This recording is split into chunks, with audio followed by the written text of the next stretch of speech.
Monster, an Attack on Titan X-Mute Listener fanfiction by Mocha Maki. Chapter 39, Part 2. Your name! Your name! Please! You must wake up! An unfamiliar voice called out to me. Your friends are trying to save you, but they can't do it on their own. You need to find a way to free yourself and save your friends. I felt hands on my cheek. Please! Your name.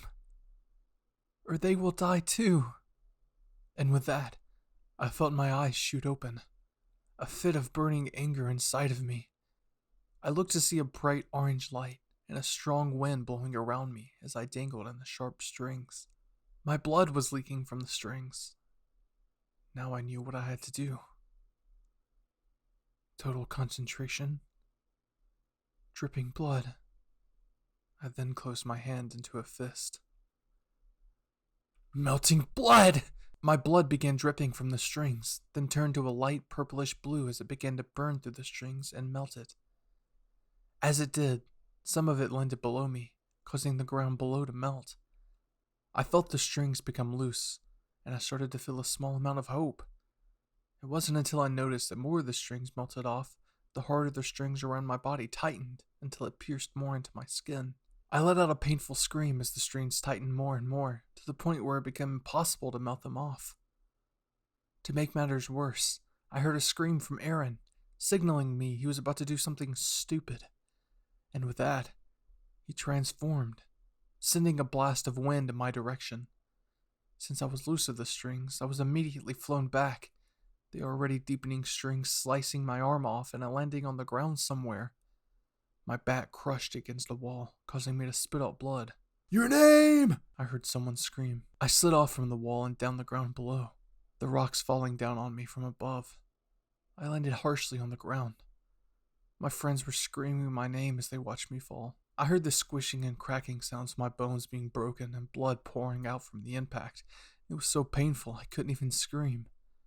This was too much. I've never been in so much pain before. Was this it? Am I going to die? All I could hear was the slow beating of my heart as I just laid there, watching everything in vision fading.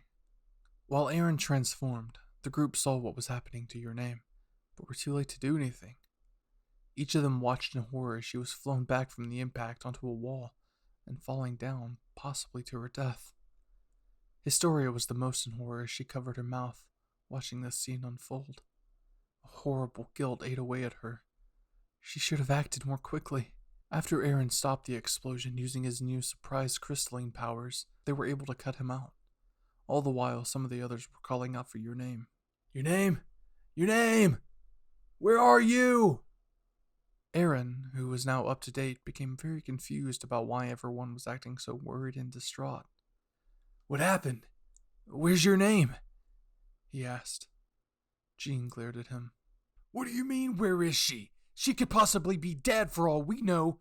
While you were transforming, you sent her flying and crushed her against a wall. She's probably dead under a pile of rubble now as we speak. Horror flashed across Aaron's face. Oh, shit. Your name? He quickly sprung up to his feet.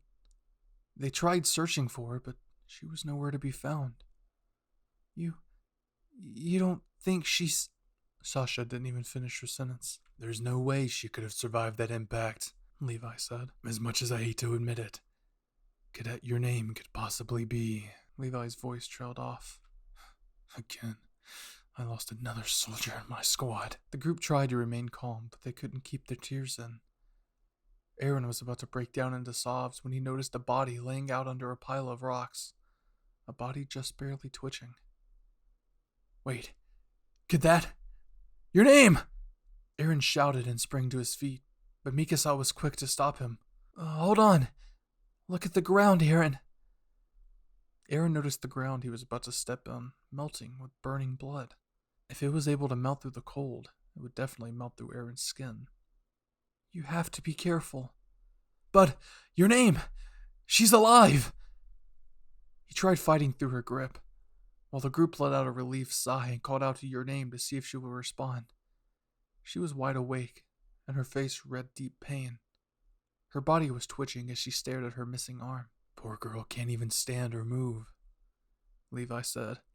How is she still alive after all that? Connie asked. The group wondered. How was she able to survive that impact? I hope you weebs enjoyed part 2 of chapter 39. This will be part 2 of 3, so there's only one more part left in this chapter before we finish it up and move on to the next. I hope you enjoyed, and if you did make it this far, please subscribe if you're new to the channel, leave a like if you did enjoy the audio, and leave a comment down below, telling me what you thought and what you'd like to see next. Anyways, that's enough for me. My name is Bizarre, and I'll see you weebs in the next video. Cue the outro.